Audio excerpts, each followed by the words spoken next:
ngayon mga kaibigan ay magpapa-change oil tayo ng jeep at sasabihin ko rin kung magkano magagastos pati yung labor para kung sakaling magpapa-change oil kayo ng sasakyan ninyo magkaroon kayo ng idea. Yan, bali yan mga kaibigan, na drain na yung langis na dati nang galing dito sa jeep, ngayon sinasalina na ng bagong oil. Yan, bali nakabili ako ng oil at oil filter. Yan, bali yung pinili ko na oil ay isang galon, 5 liters. Yan, bali ito yung bayad niyan mga kaibigan, yung resibo.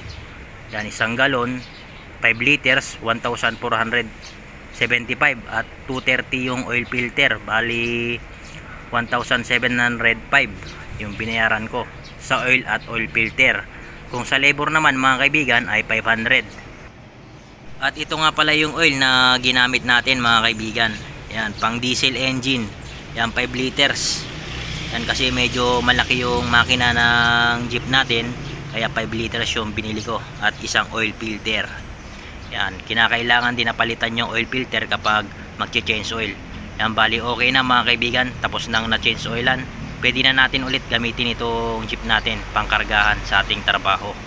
Yan, bali nagastos ko nga pala lahat-lahat mga kaibigan, pati yung labor, pati sa oil, 2,205 lahat-lahat na yon. Bali hanggang dito na lang mga kaibigan, sana nagkaroon kayo ng konting idea. Pakitapik naman yung like, at kung hindi ka pa nakakapag-subscribe, paki-subscribe na rin. Hanggang sa muli mga kaibigan, God bless and ride safe.